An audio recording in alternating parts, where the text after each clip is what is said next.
മുനമ്പം ജനതയ്ക്ക് പിന്നാലെ സ്വന്തം ഭൂമിക്ക് വേണ്ടി തെരുവിലേക്ക് ഇറങ്ങുന്ന വയനാട്ടിലെ പെരിക്കല്ലൂരിലെ ആളുകളെയാണ് ഇന്ന് ഷിക്കന ന്യൂസ് നിങ്ങളിലേക്ക് എത്തിക്കുന്നത്. ഞങ്ങൾ വർഷങ്ങളായിട്ട് 10-60 വർഷമായിട്ട് ഇവിടെ താമസിക്കുന്നവരാ. ഈയിടെ ഒരു നോട്ടീസ് വന്നു, നമ്മളെ ഈ ഭൂമിയിൽ നിന്ന് ഇറങ്ങി കൊടുക്കണമെന്ന് പറഞ്ഞിട്ട്. ഞങ്ങൾ കരമടച്ച് ഞങ്ങൾ ഇതിൽ സ്ഥിരതാമസം ആക്കിയതാ. വല്യപ്പന്മാരായിട്ട് ഇവിടെ വന്നവരാ ഞങ്ങൾ. അന്നും ഈ ഭൂമി ഇവിടെ ഉണ്ടായിരുന്നു, ഞങ്ങളതിലെ വാസമുള്ളവരാണ്. അതുകൊണ്ട് ഞങ്ങൾ എങ്ങോട്ട് പോകാനാ? ഞങ്ങൾക്ക് രണ്ടുപേർക്കും സുഖമില്ലാത്തവരാ. ഇതൊരു വല്ലാത്ത കഥയാണ്. 170ഓളം കർഷക കുടുംബങ്ങളുടെ നിസ്സഹായതയുടെ കഥ. നമ്മുടെ ഭൂമി നമ്മുടേതാണെന്ന് സ്ഥാപിക്കാനുള്ള എല്ലാ ഇതും നമുക്കുണ്ട്. കാരണം പട്ടയം കിട്ടിയതാണ്, പട്ടയം ഗവൺമെൻറ് തന്നിരിക്കുന്നതാണ്. 170 കുടുംബങ്ങൾ തലമുറകളായി താമസിച്ചു വന്ന ആ 82 ഏക്കർ സ്ഥലത്ത് അവകാശമുന്നയിച്ച കർണാടക സ്വദേശി യഥാർത്ഥത്തിൽ ആരാണ്?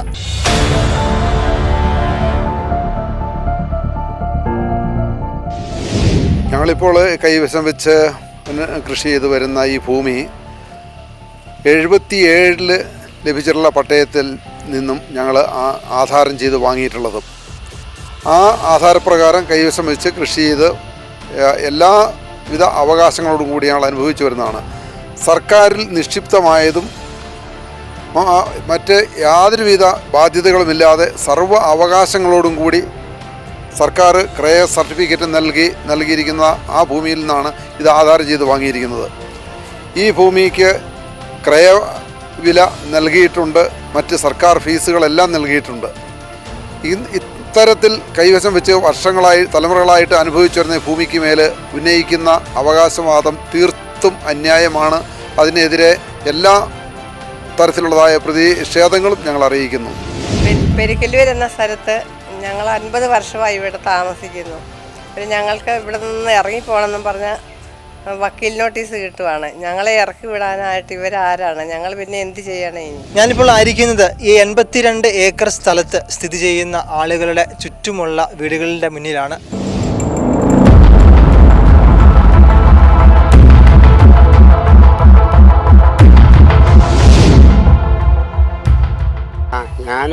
ഞാൻ തന്നെ താമസിക്കുക, ആരും കൂടി ഇല്ല. ഞാൻ തന്നെയാണ് 84 ഇവിടെ താമസം തുടങ്ങിയതാണ്.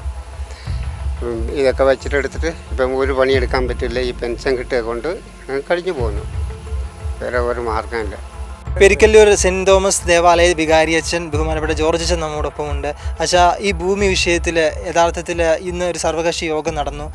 എന്തായിരുന്നു തീരുമാനങ്ങൾ? എങ്ങനെയായിരിക്കും നമ്മൾ ഒരുമിച്ച് ജാതിമതി ഭേദമന്യേ എല്ലാവരും എങ്ങനെയായിരിക്കും മുന്നോട്ട് പോവുക? പെരിക്കലുള്ളതായ കുടിയിറക്കൽ ഭീഷണി സംബന്ധിച്ചുള്ളതായ വിഷയത്തിൽ ഇവിടെ എല്ലാ രാഷ്ട്രീയ കക്ഷികളും മതവിഭാഗത്തിൽപ്പെട്ടവരും രാഷ്ട്രീയ നേതാക്കന്മാരും ഉദ്യോഗസ്ഥരെല്ലാം ഒറ്റക്കെട്ടാണ്. അവിടെ ഈ വിഷയത്തിൽ ജനങ്ങളെ ഒഴിപ്പിക്കുവാനായിട്ട് സാധിക്കുകയില്ല, ഞങ്ങൾ അനുവദിക്കുകയില്ല. ഇത് നിയമപരമായിട്ട് നേരിടും. അതുപോലെ തന്നെ ഈ ജനകീയ പ്രതിരോധ പടുത്തുയർത്തിയും ഇതിനെ അതിജീവിക്കും. എന്നാൽ പാവപ്പെട്ട കർഷകരെ കുടിയൊഴിപ്പിക്കാൻ ഞങ്ങൾ സമ്മതിക്കുകയില്ല. ഞങ്ങൾ അവസാന രക്തം വരെ പോരാടുമെന്ന കാര്യമാണ് ഓർമ്മിപ്പിക്കാനുള്ളത്. ഇന്നത്തെ യോഗത്തിൽ ഉദ്യോഗസ്ഥന്മാരുണ്ടാകും, MLA നേതൃത്വത്തിൽ ജനപ്രതിനിധികൾ നേതാക്കൾ ഉണ്ടായിരുന്നു. അവർ ഞങ്ങൾക്ക് വേണ്ട ഐക്യദാർഢ്യം പ്രകടിപ്പിച്ചു, ഞങ്ങളെ സഹായിക്കാമെന്ന് പറഞ്ഞു. അതിൽ ഞങ്ങൾക്ക് നന്ദിയുണ്ട്. അവരുടെ എല്ലാവരുടെ സഹകരണത്തോടെ ഞങ്ങൾ പോരാടി മുന്നോട്ട് പോകുന്നതാണ്. ഏകദേശം എത്ര കുടുംബങ്ങൾക്കാണ് നോട്ടീസ് ലഭിച്ചത്? 120ഓളം പേരാണ്. അറിയോ, 120ഓളം കുടുംബങ്ങൾക്കാണ്. ഇത് കൃത്യമായ കണക്കെടുത്തുകൊണ്ടിരിക്കുകയാണ്. 120 പരം കുടുംബങ്ങൾക്ക് നോട്ടീസ് കിട്ടിയിട്ടുണ്ട്. ഇതിൻ്റെ പിന്നിൽ പ്രവർത്തിക്കുന്ന ഭൂമാഫിയാണ് എന്ന് വിലയിരുത്താൻ സാധിക്കുമോ? ഉണ്ടെന്ന് ഞങ്ങൾ ന്യായമായി സംശയിക്കുന്നു. കാരണം അതിന് പല ലക്ഷണങ്ങൾ കാണുന്നുണ്ട്. കൃത്യമായിട്ട് അറിയത്തില്ല, അതുകൊണ്ട് പറയുന്നില്ല. എങ്കിലും അതിൻ്റെ ലക്ഷണങ്ങൾ കാണുന്നുണ്ട്. ഇതിൻ്റെ പിന്നിൽ പ്രവർത്തിക്കുന്ന ആളുകളുടെ പേരുകൾ എന്തെങ്കിലും വെളിപ്പെടുത്താൻ സാധിക്കുമോ? കർണാടകയിൽ നിന്നാണ് ഇതിൻ്റെ ഒരു ഉത്ഭവം എന്നൊക്കെ കേൾക്കുന്നു. അപ്പോൾ ഞാനൊരു വൈദിക എന്ന നിലയിൽ അപ്പോൾ കൃത്യമായ കാര്യം അറിയാതെ പറയുന്നത് ശരിയല്ല. അതുകൊണ്ട് കാര്യങ്ങൾ മനസ്സിലാക്കിക്കൊണ്ടിരിക്കുകയാണ്. പഠിച്ചതിന് ശേഷം പറയാം. മുനമ്പം ജനതയ്ക്ക് നേരിടേണ്ട വന്ന അതേ ഒരു അവസ്ഥയാണ് ഇവിടെയും പെരിക്കല്ലൂരിലും നേരിടാൻ പോകുന്നു എന്നത് വളരെ വേദനാജനകമായ ഒരു സാഹചര്യമാണ്. അപ്പോൾ ഈ ഒരു സാഹചര്യത്തിൽ ജനകീയ സമിതിയുടെ നേതൃത്വത്തിൽ എന്തൊക്കെ നടപടികളാണ് മുന്നോട്ട് കാഴ്ചവെക്കാൻ പോകുന്നത്? അപ്പോൾ മുനമ്പം ജനതയുടെ വളരെ വിഷമകരമായ സാഹചര്യമാണ്. അത് ഞങ്ങൾ പങ്കുചേരുന്നു. അതിലല്പം വ്യത്യസ്തമായ രീതിയിലാണെങ്കിൽ പോലും അതിന് അതുവരെയുള്ള ആവശ്യകത വരാൻ സാധ്യതയുണ്ട്. എങ്കിലും അത് വരാതിരിക്കാൻ ഞങ്ങൾ ആഗ്രഹിക്കുന്നു. അതിനെല്ലാവരുടെയും സഹകരണം വേണം. ആ ഒരു സാഹചര്യത്തിലേക്ക് കൊണ്ടുപോകാൻ ശ്രമിക്കുന്നത് അത് പാടില്ലാത്തതാണ്, അത് പ്രതിരോധിക്കേണ്ടതാണ്. അത് നിങ്ങളുടെ എല്ലാവരുടെയും മാധ്യമപ്രവർത്തകരുടെയും സഹകരണം ആവശ്യമാണ്.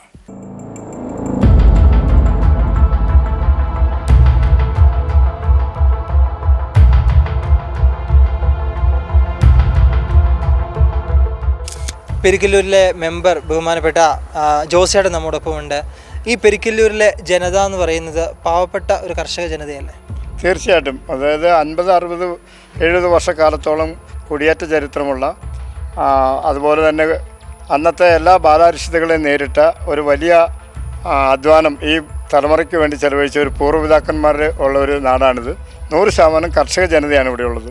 ഈ പാവപ്പെട്ട ജനതയെ വെറും വക്കീൽ നോട്ടീസിൻ്റെ പേരിൽ ഇവിടെ നിന്ന് കുടി ഇറക്കുവാൻ ശ്രമിക്കുന്ന ചില നിഗൂഢ ശക്തികൾ ഇതിൻ്റെ പിന്നിൽ പ്രവർത്തിക്കുന്നത് നിങ്ങൾക്ക് തോന്നുന്നുണ്ടോ? തീർച്ചയായിട്ടും അങ്ങനെ തോന്നുന്ന ഒരു കാരണമുണ്ട്. 1959 സിദ്ധയ്യ എന്ന ആളുടെ പേരിലൊരു ആധാരം വൈത്തരി സബ് രജിസ്ട്രാർ ഓഫീസിലുണ്ട്. ഞങ്ങൾ ഇന്നലെ അതിൻ്റെ രേഖകൾ പരിശോധിച്ചിരുന്നു. പക്ഷേ എങ്കിൽ കേരള ഗവൺമെൻറ് ഭൂപരിഷ്കരണ നിയമത്തിലൂടെ വളരെ ശക്തമായ രീതിയിൽ തന്നെ ഒരു ജന്മിത്വം അവസാനിപ്പിച്ചുകൊണ്ട് ആളുകൾക്ക് പട്ടയ വിതരണം നടത്തി 100% പൂർണ്ണമായും സർക്കാരിൽ നിക്ഷിപ്തമായ ഭൂമിയാണ് ഞങ്ങൾക്ക് പതിച്ചു നൽകിയിട്ടുള്ളത്. ക്രയ സർട്ടിഫിക്കറ്റിലൊക്കെ അത് പറഞ്ഞിട്ടുണ്ട്. 1972 ആണോ?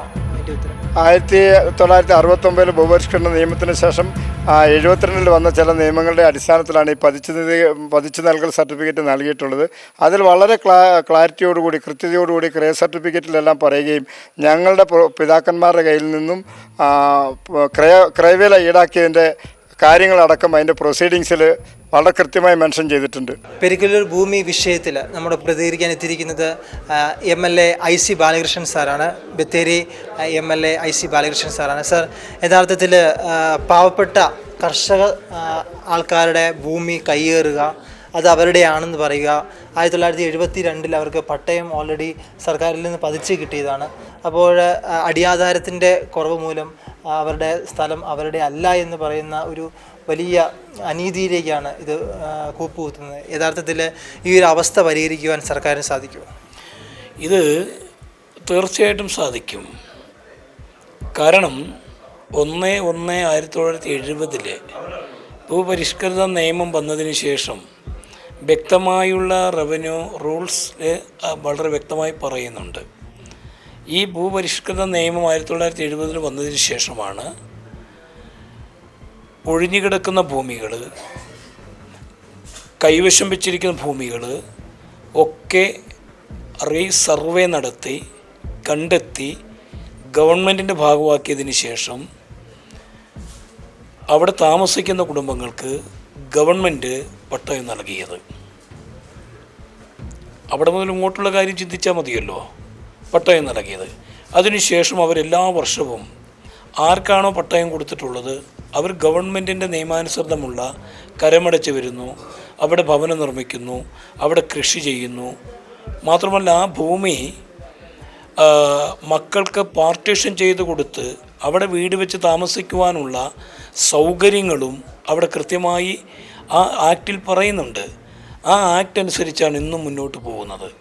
അപ്പോൾ ഈ ഭൂമിയിൽ വർഷങ്ങളോളം മുമ്പുള്ള ഈ ഭൂപരിഷ്കൃത നിയമം വരുന്നതിന് മുൻപ് ഉള്ള ചില മേഖലകളിലുള്ള താമസക്കാർ അവരതാണ് എന്ന് അവകാശികൾ വരുമ്പോൾ സ്വാഭാവികമായും അതൊരു ആശങ്കാജനകമാണ്. ആ കാര്യമാണ് ഗവൺമെൻറ്റിൻ്റെ ശ്രദ്ധയിൽപ്പെടുത്തിയതിൻ്റെ അടിസ്ഥാനത്തിൽ ഗവൺമെൻറ് കൃത്യമായി ജില്ലാ കളക്ടറെ ഇതുമായി പരിശോധിച്ച് നടപടി സ്വീകരിക്കാൻ തീരുമാനിച്ചിട്ടുള്ളത്. നടപടി എന്ന് പറയുന്നത് ഈ കുടുംബത്തെ ഇപ്പോൾ ആരാണോ അവിടെ താമസിക്കുന്നത് അവരെ പരിപാലിക്കുക, അവർക്കുള്ള സംവിധാനങ്ങൾ ഏർപ്പാട് ചെയ്യുക എന്നുള്ളതാണ്. അല്ലാതെ ഒരിക്കലും ഈ കുടുംബങ്ങളെ കുടിയിറക്കാൻ കഴിയില്ല, അത് ഞങ്ങൾ അനുവദിക്കില്ല. അത് നിയമപരമായിട്ട് പോകണമെങ്കിൽ നിയമപരമായിട്ട് പോകും. ഇപ്പോൾ നിയമപരമായുള്ള വിഷയമില്ല, ഒരു വക്കീൽ നോട്ടീസാണ് വന്നത്. അതുകൊണ്ട് ഗവൺമെൻറ് തന്നെ, ഇത് ഗവൺമെൻറ് ലാൻഡാണ്, അതുകൊണ്ടാണല്ലോ അവർക്ക് പതിച്ചു കൊടുത്തതും അവർക്ക് നികുതി അടപ്പിക്കാനുള്ള സാഹചര്യം ഉണ്ടാക്കിയതും ആ കുടുംബം ഗവൺമെൻറ്റിനെ മാനിച്ചുകൊണ്ട്, ആക്ടിനെ മാനിച്ചുകൊണ്ട് ആ നിയമാനുസൃതമുള്ള നികുതി എല്ലാ വർഷവും അടയ്ക്കുന്നത്. അപ്പോൾ അതുകൊണ്ട് ആ കാര്യത്തിൽ ഇവർ കുടിയൊഴിപ്പിക്കുന്ന ഈ ഭീഷണിയുമായി ബന്ധപ്പെട്ട് ഏത് രീതിയിൽ ആര് വന്നാലും ശക്തമായി തന്നെ പ്രതിരോധിക്കും. ഇതിൻ്റെ പിന്നിൽ പ്രവർത്തിക്കുന്ന ഭൂമാഫിയ ആണെന്നൊക്കെ ചില കിംവദന്തികൾ നമ്മൾ കേൾക്കുകയുണ്ടായി. യഥാർത്ഥത്തിൽ ആരാണ് ഇതിൻ്റെ പിന്നിൽ പ്രവർത്തിക്കുന്നത്? കർണാടക സ്വദേശികളാണെന്ന് കേൾക്കുന്നു. അല്ല, അങ്ങനൊരു ആശങ്ക മൊത്തത്തിലുണ്ട്. ആരോ ഇതിൻ്റെ പിന്നിലുണ്ട്. ഏതോ ഭൂമാഫിയകൾ ഇതിൻ്റെ പിന്നിലുണ്ട്. ഇപ്പോൾ തന്നെ 1972 ഭൂമി 80 ഏക്കറോളം ഭൂമി ഇവിടെ ഇന്നാളവയിലുണ്ട് എന്ന് കണ്ടെത്തണമെങ്കിൽ കർണാടക മാത്രമല്ല, ഒരുപക്ഷെ കേരളത്തിലും വയനാട്ടിലും അത്തരത്തിലുള്ള ലോബികളുണ്ട് എന്നുള്ള കാര്യത്തിൽ എന്നെ സംബന്ധിച്ച് സംശയമില്ല. അതുണ്ട് എന്നുള്ള കാര്യത്തിൽ തന്നെയാണ്. പക്ഷെ അതൊക്കെ അത് വഴിക്ക് പോട്ടെ. ഞങ്ങളൊക്കെ ജനപ്രതിനിധി, ഇപ്പോൾ ഇവിടെ ആക്ഷൻ കമ്മിറ്റിയുടെ ചെയർമാൻ ഇവിടുത്തെ ഏറെക്കാലം പഞ്ചായത്ത് മെമ്പറായി നിന്ന ജോസാണ്. അതിൻ്റെ കൺവീനർ ഡാമിയൽ ഇവിടുത്തെ പൊതുപ്രവർത്തകനാണ്. എല്ലാവരും മതാധ്യക്ഷന്മാരൊക്കെയുള്ള കമ്മിറ്റിയാണ്. അതുകൊണ്ട് ഞങ്ങൾ വളരെ വ്യക്തമായി നിയമപരമായിട്ട് തന്നെ ഈ കാര്യത്തെ നേരിടും. ഗവൺമെൻറ്റിന് ഒരു നിയമസഭാ സാമാജികൻ നൽകി ആ നിമിഷം തന്നെ റവന്യൂ വകുപ്പ് മന്ത്രിയെ ശ്രദ്ധപ്പെടുത്തി. റവന്യൂ വകുപ്പ് മന്ത്രി ജില്ലാ കളക്ടറിന് ഡയറക്ഷൻ കൊടുത്തു. ജില്ലാ കളക്ടർ തഹസിൽദാർ ചുമതലപ്പെടുത്തി. ഇന്നത്തെ യോഗത്തിൽ തഹസിൽദാരടക്കം വില്ലേജ് ഓഫീസർമാരടക്കം പങ്കെടുത്തു. ഇനി അടുത്ത നടപടിയുമായി അങ്ങോട്ട് മുന്നോട്ട് പോകും. ഈ ആൾക്കാർക്ക് കരമടയ്ക്കാനുള്ള എന്തെങ്കിലും സാധ്യതകൾ ഇനി മുന്നോട്ട്? അല്ല, കരമടയ്ക്കൽ നിഷേധിച്ചിട്ടില്ലല്ലോ. കരമടയ്ക്കലോ ലോണുമായി ബന്ധപ്പെട്ടൊന്നും നിഷേധിക്കുക അത് ഞങ്ങൾ അനുവദിക്കില്ല. കാരണം ഈ പാവങ്ങൾക്കുള്ള എല്ലാ അവകാശങ്ങളുള്ള ഭൂമിയിൽ അപ്പോൾ പഴയ സ്റ്റാറ്റസ് കോ തന്നെ ഇപ്പോഴും നിലനിന്ന് പോകണം എന്നുള്ള രീതിയിൽ തന്നെയാണ് മുന്നോട്ട് പോകുന്നത്. ഇപ്പോൾ ഒരു ദോഷം ഉണ്ടായിട്ടില്ല.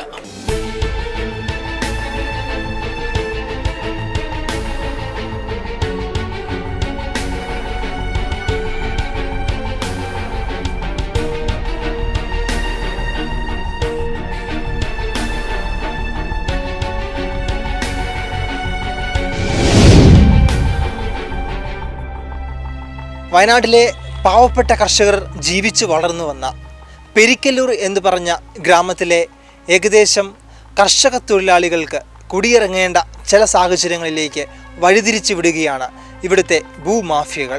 ഞങ്ങൾക്ക് വക്കീൽ നോട്ടീസ് തന്നതാണ്. ഇത് ഞങ്ങൾക്ക് വേണ്ടിയിട്ട് രണ്ടാഴ്ചയായി ഞങ്ങളിവിടെ വന്ന് ഈ ഭൂമി കിടക്കാൻ തുടങ്ങിയിട്ട് 40 വർഷങ്ങളായി.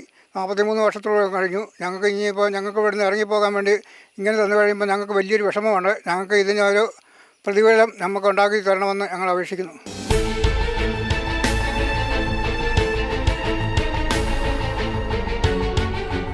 ഇത് 1974 പട്ടയം ലഭിച്ച് ഇതുവരെ കർഷകർ നികുതി അടച്ചു വരുന്ന ഭൂമിയാണ്. എല്ലാ ക്രയവിക്രയങ്ങളും ചെയ്തുകൊണ്ടിരിക്കുന്ന ഭൂമിയാണ്. അപ്പോൾ 54 വർഷങ്ങൾക്ക് ശേഷം ഇങ്ങനെ ഒരു കർണാടകത്തിൽ താമസിക്കുന്ന ഒരു സിദ്ധയ്യ എന്ന ആളുടെ കൊച്ചുമോള് പൂർണിമ എന്ന ഒരു കുട്ടിയാണ് ഇപ്പോൾ ഈ പ്രശ്നമായിട്ട് വന്നിരിക്കുന്നത്. പട്ടാണിക്കുപ്പ് ഉണ്ണിമിശിക ഇടവക വികാരി ബഹുമാനപ്പെട്ട ജോജോ അച്ഛൻ നമ്മോടൊപ്പമുണ്ട്. അച്ഛാ, ഈ ഒരു വിഷയത്തിൽ പെരിക്കല്ലൂർ ഭൂമി വിഷയത്തിൽ പട്ടാണിക്കുപ്പ് ഇടവകയിലെ എത്ര പേർക്ക് നോട്ടീസ് ലഭിച്ചു? എങ്ങനെയാണ് ഇത് ജനകീയമായിട്ട് നമുക്ക് നേരിടാൻ സാധിക്കും? പട്ടാണിക്കുപ്പ് ഇടവകയിലെ ഏകദേശം 6-7 പേർക്കാണ് ഇത് കിട്ടിയിരിക്കുന്നത്. ജനകീയമായിട്ടെന്ന് പറഞ്ഞാൽ മറ്റേ ഇടവകളുണ്ട്, അവരോടും നാട്ടുകാരോടും എല്ലാവരോടും ചേർന്ന് നിന്ന് ഒരുമിച്ച് പ്രതികരിക്കുക എന്ന് പറയുന്നതാണ് ഞങ്ങൾ ചെയ്തിരിക്കുന്ന ഒരു കാര്യം.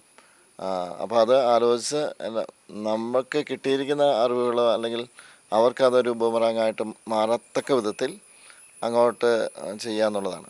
അപ്പോൾ അതുകൊണ്ട് നമ്മൾ ഇങ്ങനെ സൈലൻ്റായിട്ട് എല്ലാ കാര്യങ്ങളും പഠിക്കുന്നു. നമുക്ക് എതിരായിട്ട് ഇപ്പം ഒന്നും വന്നിട്ടില്ല. അതായത് വർഷങ്ങൾക്ക് മുമ്പ് നികുതി അടച്ച് ആണെന്നാണ് അവരെ അവകാശപ്പെടുന്നതെന്ന് മാത്രമേ ഉള്ളൂ. അവകാശം സ്ഥാപിക്കാൻ വേണ്ടിയിട്ട് എന്തുമാത്രം രേഖകളുണ്ടെന്നോ അല്ലെങ്കിൽ അതൊന്നും നമുക്കറിയില്ല. പക്ഷേ നമ്മുടെ ഭൂമി നമ്മുടേതാണെന്ന് സ്ഥാപിക്കാനുള്ള എല്ലാ ഇതും നമുക്കുണ്ട്. കാരണം പട്ടയം കിട്ടിയതാണ്, പട്ടയം ഗവൺമെൻറ് തന്നിരിക്കുന്നതാണ്. 1972 ലാൻഡ് ട്രിബ്യൂണലിൽ നിന്ന് ഇവർക്ക് നേരിട്ട് സർക്കാരിൻ്റെ പട്ടയം ലഭിച്ചതാണ്. അപ്പം 50 വർഷത്തോളം ഇവിടെ താമസിച്ച് വരുന്ന ആളുകളെ എങ്ങനെ ഇറക്കാൻ സാധിക്കും? അങ്ങനെ കുടിയിറക്കാൻ സാധിക്കില്ല. കാരണം ഗവൺമെൻറ്റിന് എല്ലാ നിയമങ്ങളും ഉണ്ടല്ലോ. അപ്പോൾ ഞങ്ങളെ വെറുതെ ഒന്ന് ആശങ്കപ്പെടുത്തുക അല്ലെങ്കിൽ ഒരു അസ്വസ്ഥരാക്കുക, അതുമാത്രമേ അവർക്ക് ചെയ്യാനായിട്ട് ഇപ്പോൾ സാധിക്കുകയുള്ളൂ. നിയമപരമായിട്ട് പോയാൽ പോലും നമ്മളെ വിജയിക്കുകയുള്ളൂ. അവർക്ക് ശരിക്കും പറഞ്ഞാൽ സന്തോഷത്തോടുകൂടി ഒരുമിച്ച് കൂടി ജീവിച്ചിരുന്ന ഒരു ജനം, ആ ജനത്തെ ഇങ്ങനെ ഒന്ന് കശപിശയാക്കുക, അവരെ ഒന്ന് ഭിന്നിപ്പിക്കുക, എന്നൊക്കെയുള്ളതാണ് ഇതിനകത്തുള്ള ഒരു പ്രധാനപ്പെട്ട കാര്യം. മറ്റൊരു കാര്യമുള്ളത് എന്നാന്ന് വെച്ചാൽ ഇതിലൊക്കെ പറഞ്ഞാൽ ഒരു പാലം വരാനും റോഡ് വരാനും ഒക്കെ സാധ്യതയുണ്ട്. അപ്പം പൊന്നും വില കൊടുത്താൽ ഈ സാധനം കിട്ടൂല. ഇതിന് നല്ല വിലയുള്ള സ്ഥലമാണ്. അപ്പോൾ ആ വിലയുള്ള സ്ഥലത്തിന് ഒന്നുകിൽ എന്താ വെടക്കാക്കി തനിക്കാക്കുക എന്ന് പറയുന്ന പരിപാടി, അതും അല്ലെങ്കിൽ ചുളുവിൽ അത് എങ്ങനെയെങ്കിലും അടിച്ചെടുക്കാനുള്ള ഒരു പരിപാടി. അപ്പോൾ അതിന് ചിലപ്പോൾ ഒരു പക്ഷേ ഈ നാട്ടുകാരും ഇവിടെയൊക്കെയുള്ള ആരെങ്കിലുമൊക്കെ ഇതുമായിട്ട് ബന്ധപ്പെട്ടവരുണ്ടാവാം. അവരുടെ പിന്നിൽ പ്രവർത്തിക്കുന്ന ആരാണെന്നോ എന്തുകൊണ്ടാണെന്നോ നമുക്ക് പറയാൻ പറ്റില്ല. പക്ഷേ അവർ പരാജയപ്പെടുകയുള്ളൂ, ഞങ്ങൾ വിജയിക്കുക തന്നെ ചെയ്യും. ഈ വിഷയത്തിൽ മാനന്തവാടി രൂപതയുടെ ഒരു നിലപാട് ഒന്ന് വ്യക്തമാക്കാം. മാനന്തവാടി രൂപതയുടെ നിലപാട് വളരെ വ്യക്തമാക്കിയതാണ്. പാസ്റ്റർ കൗൺസിൽ ഇതിനെ തീരുമാനം എടുത്തിട്ടുണ്ട്. അതുപോലെ തന്നെ അവർ പിതാവ് അടക്കം വിരാജനടക്കം ഇവിടെ വന്ന് അവരെ കാണുകയും സംസാരിക്കുകയും കാര്യങ്ങളൊക്കെ മുന്നോട്ട് പോവുകയും ചെയ്തിട്ടുണ്ട്. ഞാൻ ഈ പൂതാനംകുന്ന് അംഗൻവാടിയിലെ ടീച്ചറാണ്. നിരവധി വർഷമായിട്ട് ഈ സ്ഥാപനം ഇവിടെ സ്ഥിതി ചെയ്യുന്നു. ഇപ്പോൾ ഇതിൻ്റെ ചുറ്റുവട്ടത്തുള്ള ആൾക്കാർക്കാണ് കുടിയിറപ്പ് ഭീഷണി നേരിട്ടുകൊണ്ടിരിക്കുന്നത്. അപ്പോൾ എത്രയും പെട്ടെന്ന് അവരുടെ ആശങ്കകളൊക്കെ അകറ്റി എത്രയും പെട്ടെന്ന് അതിനൊരു പരിഹാരം കാണണമെന്ന് അപേക്ഷിക്കുന്നു.